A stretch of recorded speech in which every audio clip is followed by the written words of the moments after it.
हिमाचल देख रहे हैं आप, मैं आपके साथ दीक्षा शर्मा। मैं हूं आपके साथ अमन त्रिपाठी। बुलेटिन का आगाज करेंगे इस वक्त की बड़ी खबर के साथ। बड़ी खबर, बड़ी जानकारी सामने। इस वक्त की ये बड़ी खबर आपको बता रहे हैं, सीएम सुखविंदर सिंह सुक्खू का आज कांगड़ा दौरा प्रस्तावित है। कांगड़ा के फतेहपुर पहुंच चुके हैं मुख्यमंत्री सुक्खू। स्वर्गीय सुजान सिंह पठानिया के चबर्ख में शामिल हुए। ये इस वक्त की बड़ी खबर, बड़ी जानकारी आपको बता रहे हैं। स्वर्गीय सुजान सिंह पठानिया के चबर्ख में शामिल हुए हैं। उप मुख्यमंत्री और पीडब्ल्यूडी मंत्री भी रहे हैं मौजूद। आज शाम करीब 4 बजे धर्मशाला भी जाएंगे मुख्यमंत्री सुक्खू। ये इस वक्त की बड़ी खबर, बड़ी जानकारी। सर्किट हाउस में सीएम सुक्खू रात्रि विश्राम भी करेंगे। तो ये बड़ी और अहम जानकारी आपको बता रहे हैं, सीएम सुखविंदर सिंह सुक्खू आज कांगड़ा दौरे पर हैं। कांगड़ा के फतेहपुर पहुंचे हैं। ये बड़ी और अहम जानकारी सामने। स्वर्गीय सुजान सिंह पठानिया के चबर्ख में शामिल हुए। साथ ही आपको बता दें, उप मुख्यमंत्री और पीडब्ल्यूडी मंत्री विक्रमादित्य सिंह भी इस दौरान मौजूद रहे। आज शाम करीब 4 बजे धर्मशाला पहुंचेंगे। ये इस वक्त की बड़ी खबर, बड़ी जानकारी आपको बता रहे हैं। शाम करीब 4 बजे धर्मशाला के लिए रवाना होंगे और तो वहीं रात्रि विश्राम भी करते नजर आएंगे। कांगड़ा के हालांकि फतेहपुर पहुंचे मुख्यमंत्री सुक्खू, जहां पर स्वर्गीय सुजान सिंह पठानिया के चबर्ख में शामिल हुए और पीडब्ल्यूडी मंत्री और उप मुख्यमंत्री भी मौजूद रहे। सीएम सुखविंदर सिंह सुक्खू के कांगड़ा दौरे को लेकर ये बड़ी और अहम जानकारी आपको बता रहे हैं। सर्किट हाउस में सीएम सुक्खू रात्रि विश्राम करेंगे, लेकिन इसी बीच सीएम सुखविंदर सिंह सुक्खू अपने कांगड़ा दौरे पर पहुंचे हैं। आज कांगड़ा के फतेहपुर में सीएम सुक्खू का कार्यक्रम रहा, जहां पर स्वर्गीय सुजान सिंह पठानिया के चबर्ख में शामिल होते हुए नजर आए। उप मुख्यमंत्री और पीडब्ल्यूडी मंत्री विक्रमादित्य सिंह भी इस दौरान मौजूद रहे। आज शाम करीब 4 बजे धर्मशाला पहुंचेंगे। ये इस वक्त की बड़ी खबर, बड़ी जानकारी आपको बता रहे हैं। आज सर्किट हाउस में सीएम रात्रि विश्राम भी करते नजर आएंगे धर्मशाला के।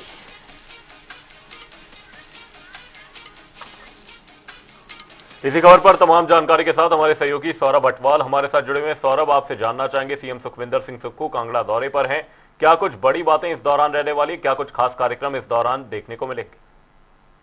देखिए अमन, बताना चाहूंगा कि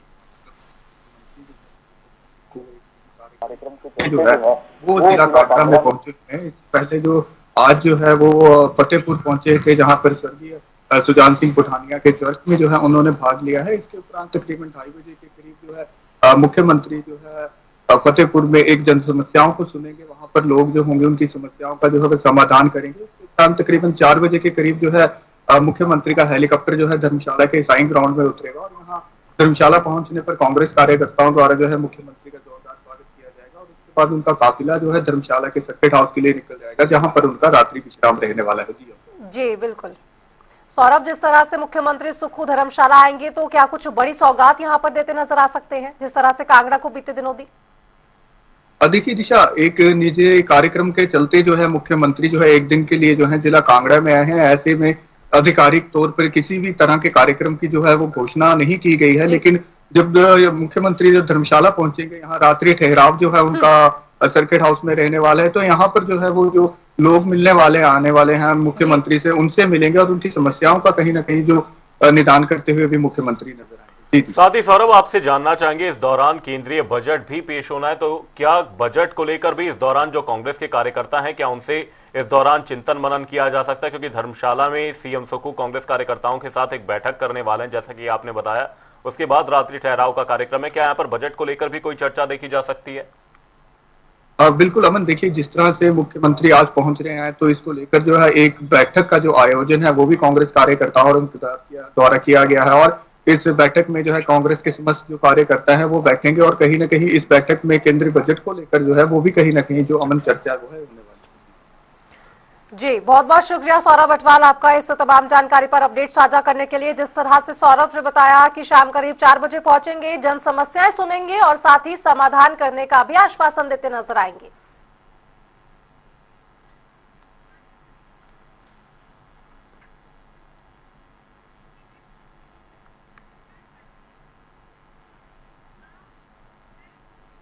बढ़ेंगे आगे, बात करेंगे राष्ट्रपिता महात्मा गांधी की पुण्यतिथि की, जहां पर सुखविंदर सिंह सुक्खू ने एक्स पर पोस्ट कर उन्हें श्रद्धांजलि दी और साथ ही क्या कुछ लिखा है आपको बताते हैं। मुख्यमंत्री सुक्खू ने एक्स पर पोस्ट कर लिखा कि त्याग और तपस्या की प्रतिमूर्ति राष्ट्रपिता महात्मा गांधी जी के शहादत दिवस पर भावभीनी श्रद्धांजलि। स्वतंत्रता संग्राम में गांधी जी ने देश में नई चेतना का जागरण किया और अंग्रेजी हुकूमत को हिलाने का कार्य किया। बापू के आदर्श, विचार और सिद्धांत सदियों तक प्रासंगिक रहेंगे और आने वाली पीढ़ियों के लिए मार्गदर्शन का स्रोत बनकर उनके जीवन को संवारते रहेंगे।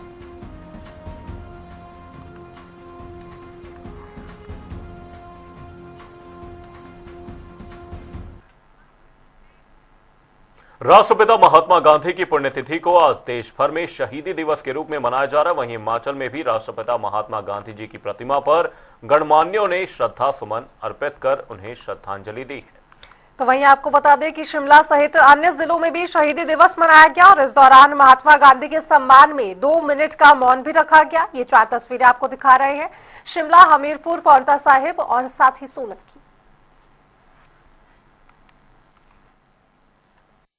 30 जनवरी आज के ही दिन महात्मा गांधी जी ने अपने प्राण त्यागे। महात्मा गांधी सत्य और निष्ठा और अहिंसा के पुजारी थे और जीवन भर सत्य को लेकर, अहिंसा को लेकर और निष्ठा को लेकर उन्होंने काम किया। और उस समय के समाज को, क्योंकि उस समय देश तो आज़ाद नहीं था, लेकिन आज़ादी के उस दौर में देश की एक हम बहुत आदर के साथ महात्मा गांधी जी को याद करते हैं। उन्होंने जो देश की आज़ादी के लिए अपने बलिदान दिया, जो उन्होंने एक लड़ाई लड़ी और सभी लोगों को ये प्रेरित किया कि हमें अहिंसा और सत्य के मार्ग पर चलकर ही अपने लक्ष्य पर पहुंचना है। तो आज के दिन वो हमारे को छोड़ के गए थे, इसलिए आज हम बापू को अपने श्रद्धा के सुमन अर्पित करने के लिए यहाँ आए। आज जिस तरह के माहौल में हम रह रहे हैं, इस माहौल को बनाने में महात्मा गांधी जी का बहुत बड़ा योगदान था। उनके किए आंदोलन जो हैं, आज मैं समझता हूँ आज के इतिहास में इतने बड़े आंदोलन उन्होंने किया। अहिंसा का आंदोलन, सत्याग्रह, नमक छोड़ो अभियान, उनके जो किए, जितने उन्होंने आंदोलन किए, उस आंदोलन को जिस प्रकार से देश को हमें आज़ादी मिली, ये सब उनका किया हुआ था। और मैं समझता हूँ जिस प्रकार से वो एक, उनके पिताजी काफ़ी बड़े, गुजरात में बहुत बड़े दीवान थे और उन जिस प्रकार से उनकी शिक्षा जो है यहाँ हुई, फिर इंग्लैंड में हुई और इंग्लैंड के बाद वो साउथ अफ्रीका गए। जिस प्रकार का माहौल उन्होंने वहाँ देखा कि किस तरह से गुलामी का माहौल वहाँ बना हुआ है साउथ अफ्रीका में, वहाँ देख के फिर ये तो बहुत पहले से है जी, हमने तो अपने अंक को देखा है और देहरादून के पूर्णानंद पैरूरी थे पत्रकार, वो आए थे यहाँ, धर्मदेव शास्त्री आया था, उन्होंने शुरू करवाया था। तब से अब तक चालू है और हम भी शरीक होते हैं। ये प्रभात फेरी में जाते हैं बच्चे, प्रभात फेरी निकलती है और भगवान जी का, महात्मा गांधी का कीर्तन होता है। ये मेला जब गांधी जी शहीद हुए ना, उसके यादगार में, ये यादगार में मेला मिला है यहाँ पे। करीबन 1950 में उस वक्त शुरुआत बात करी करते हैं 4 बजे हम लोगों सब हमारे बच्चे और फिर कीर्तन करते हैं यहाँ से। फिर इनकी पूजा कीर्तन माला गांधी जी को डाल करके और ये करते हैं, फिर भोग बांटते हैं इनके उसमें। नमस्कार, जैसा कि आप लोगों को पता है कि शहीदी दिवस के उपलक्ष्य पर हर साल यहाँ पे मेला लगाया जाता है और आपको पता ही होगा कि भारत में शायद 1 या 2 मंदिर महात्मा गांधी जी के हैं। तो आज जब भी ये शहीदी दिवस होता है तो यहाँ पर जैसे बुजुर्गों द्वारा बताया गया कि प्रभात फेरी होती है, फिर यहाँ पे किसी विशिष्ट अतिथि को हर बार बुलाया जाता है। इस बार भी श्री ऋषभ जी तहसीलदार जी और डीएसपी साहब हमारे बीच थे। तो यहाँ पे हर साल भजन कीर्तन होता है, उनसे भी वो भी थोड़ा बहुत 2 शब्द इस मेले के बारे में बोलते हैं। तो महात्मा गांधी के बारे में उन्होंने भी बताया कि जैसे अहिंसा परमो धर्म है, उनकी विचारधाराओं को हमें सर्वप्रथम अपने जीवन में उतारना है। तो ये सब मेला होता है। शहादत दिवस है, 77वां शहादत दिवस है उनका और पूरा भारतवर्ष न केवल भारतवर्ष बल्कि पूरी दुनिया इस दिवस को शहीद दिवस के रूप में मना रही है, क्योंकि ये महात्मा गांधी ही थे जिन्होंने हमें बिना खड़ग बिना हथियार जो है आजादी दिलाने का रास्ता दिखाया। और ना केवल भारतवर्ष ने उनके दिखाए रास्ते पे आजादी हासिल करी, बल्कि अन्य देशों ने भी उनके दिखाए रास्ते पर जो है वो आजादी हासिल करी। और उसी के प्रतीक स्वरूप आप देखेंगे कि पूरे विश्व भर में महात्मा गांधी के जगह जगह जो है वो मूर्तियां जो है स्थापित की गई हैं। हमारे राष्ट्रपिता महात्मा गांधी जी की पुण्यतिथि पर मैं ये जरूर कहूंगी कि आज पूरा राष्ट्र को छोड़कर पूरी दुनिया के लोग उनको याद करते हैं। उनको इसलिए याद करते हैं कि वो इस ऐसे शख्स थे जिन्होंने सिर्फ एक धोती और लाठी के तहत पूरे हिंदुस्तान के एक एक स्टेट को एकत्रित किया। उनके लोगों को जो विभिन्न विभिन्न जाति और प्रजाति के और अलग अलग भाषाओं के थे, उन सबको इकट्ठा कर कर एक राष्ट्र जो हिंदुस्तान है, आज हम इसके ऐसे नागरिक हैं कि हम कुछ भी बोल सकते हैं। शिमला के ऐतिहासिक रिज पर स्थापित 100 फीट ऊंचे राष्ट्रीय ध्वज को प्रशासन स्थानांतरित करने की तैयारी में है।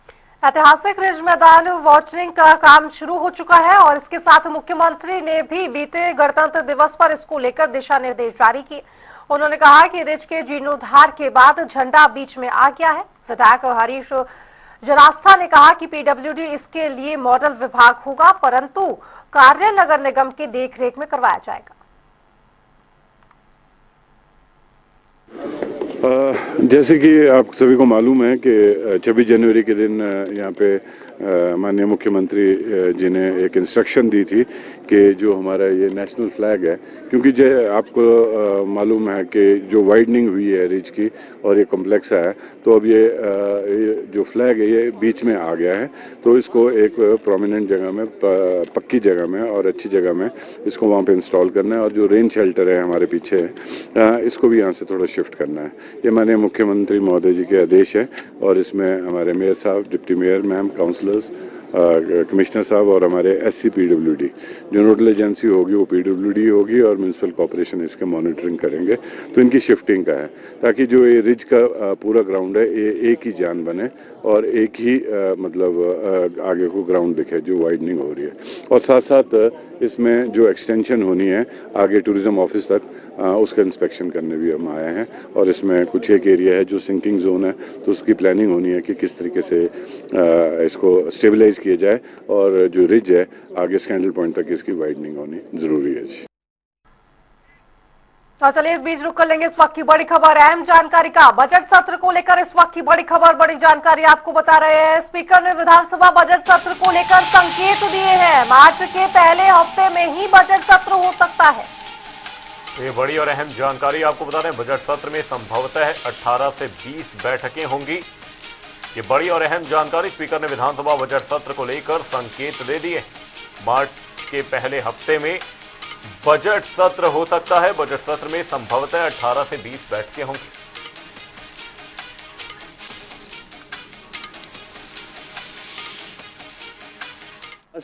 बजट सत्र मार्च में होगा फर्स्ट वीक से और प्रोबेबली 18-20 सीटिंग होंगी। बजट सत्र मार्च में होगा फर्स्ट वीक से और प्रोबेबली 18-20 सीटिंग होंगी। बजट सत्र मार्च में होगा फर्स्ट वीक से और प्रोबेबली 18-20 सीटिंग होंगी। केंद्र सरकार की ओर से आर्थिक मदद देने के बीजेपी नेताओं के बयानों को लेकर कांग्रेस विधायक कुलदीप राठौर ने निशाना साधा है। उन्होंने बीजेपी नेताओं से केंद्र की ओर से दी जा रही आर्थिक मदद को लेकर श्वेत पत्र जारी करने की मांग की है। साथ ही कांग्रेस विधायक राठौर ने आरोप भी लगाया है कि केंद्र सरकार गैर बीजेपी शासित सरकारों को अस्थिर करने का प्रयास कर रही है। जो भी केंद्रीय नेता यहाँ आते हैं या हमारे पूर्व मुख्यमंत्री या और नेता हैं, वो एक बात कहते हैं कि हमने हिमाचल की बहुत ज्यादा मदद की। वो आंकड़े लेके आते हैं कि इतने करोड़ हमने मदद की।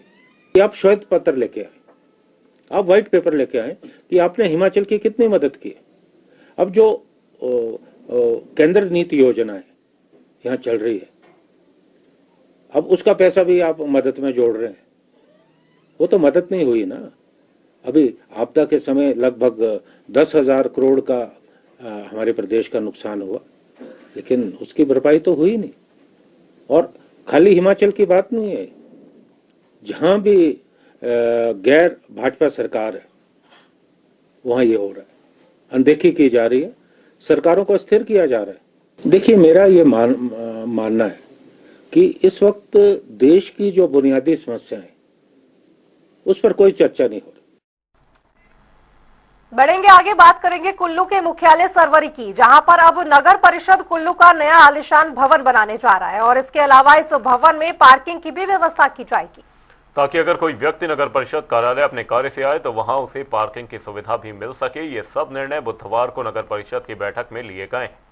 बता दें कि नगर परिषद के कार्यालय में नगर परिषद की विशेष बैठक का आयोजन किया गया, जिसकी अध्यक्षता नगर परिषद के अध्यक्ष गोपाल कृष्ण महंत ने की। पार्क है, इसमें हमारी बहुत बड़ी एक पार्किंग बनी, प्लस हमारा ऊपर ऑफिस बनेगा। भविष्य में जब ये हमारा ये यहाँ नगर निगम बनेगा, हम उस साल से प्लान किया था, लेकिन इस बार हमारा नगर निगम नहीं आया, तो उसमें हम उसमें जो दफ्तर जो है उसके ऊपर ले जा रहे हैं। जैसे हमारी पार्किंग है तो पार्किंग हमारे उसमें बजट जो है इसमें सब कृतित बजट है, पीछे हमने बड़ी मेहनत की, तो इसमें हमारा लगभग 3.5 करोड़ रुपया जिसमें आ चुका है। तो हम बड़ी जल्दी जो इस काम को हमारे एमएलए साहब आने पर इसमें जो बड़ा विस्तृत चर्चा होगी तो हम शुरू करेंगे। तो एक बहुत बड़ा इसमें ये था जो कि हम चाहते हैं कि हमारा जो आज की ये जगह है जहाँ पर हम खड़े हैं, नगर परिषद के एरिया 4 बीघा के लगभग है, ये बड़ी मुश्किल हमने अपने नाम पर किया है। तो ये हम यहाँ पर एक पीपी मोड में बहुत बड़ा एक मार्केट कम्प्लेक्स विद पार्किंग बनाना चाहते हैं, क्योंकि यहाँ पार्किंग की बहुत बड़ी सुविधा है। और इसके साथ हम चाहते हैं कि ये भविष्य में जो है ये पीपी मोड में एक बहुत बड़ा कम्प्लेक्स मार्केटिंग कम्प्लेक्स बने, जिसमें अच्छी हर शॉपिंग कम्प्लेक्स हो, हरी दुकानें हो, अच्छा इसके में मॉल बने। तो ये हम चाह रहे थे, तो इसके लिए हमें जो दफ्तर जो हमारा शिफ्ट होना है, तो इसके लिए हमारी प्रपोजल थी, उस पर बड़ी विस्तार से चर्चा हुई। कुल्लू के रायसन के समीप डोहलू नाला में जो टोल प्लाजा लगाया गया था, इसी मुद्दे को लेकर कई संगठनों के पदाधिकारियों ने ढालपुर में डीसी कुल्लू तोरुल एस रवीश से मुलाकात की है और साथ ही डीसी से मांग रखी है कि कई सालों को इस टोल प्लाजा को हटाने की बात स्थानीय लोग कर रहे हैं, क्योंकि इस टोल प्लाजा से स्थानीय लोगों के अलावा सैलानियों को भी आर्थिक रूप से दिक्कतें उठानी पड़ रही है। ऐसे में जल्द से जल्द इस मुद्दे को प्रदेश और केंद्र सरकार के समक्ष रखा जाए। जिसके बारे में नितिन गडकरी जी ने भी जो लोकसभा में बयान दिया था कि 60 किलोमीटर के अंदर नहीं लगाया जा सकता, जबकि ये यहाँ से जो टकोली में टोल प्लाजा जो चालू हो चुका है तो वो तो 40 किलोमीटर भी नहीं बनता। तो वो मंत्री जी के बयान के अनुसार ही गलत है, हम नहीं कह रहे। और दूसरी ये बात है, देखा जाए तो जहाँ जहाँ टोल लिया जाता है टैक्स देना चाहिए, लेकिन टैक्स के बदले में फैसिलिटी क्या दी जाती है जनता को। ये जो एनएच के जो नॉर्म्स है, रूल है, उसमें बड़ी भारी सुविधाएं जो है एनएच के द्वारा दी जाती है, जिसमें जगह जगह टॉयलेट्स का होना है, ड्रेनेज का होना है, और ये ओवरहेड ब्रिजेस है, यानी बहुत सी बातें हैं उसमें। तो ये तो एक भी चीज़ को फुलफिल नहीं करता। बेसिकली ये रोड जो बनाया गया है, पुराना रोड था कुल्लू से लेकर मनाली तक, उसमें सिर्फ लिपापोती हुई है। तो उधर सोलन में आरटीओ विभाग ने सड़क सुरक्षा दिवस मनाया, जिसके तहत आरटीओ कार्यालय में एक विशेष कार्यक्रम का आयोजन भी किया गया। इस कार्यक्रम की अध्यक्षता आरटीओ सुरेंद्र ठाकुर ने की। कार्यक्रम में सोलन जिला के ऑटो टैक्सी और बस चालकों समेत पुलिस और अन्य विभागों के अधिकारियों को भी आमंत्रित किया गया था।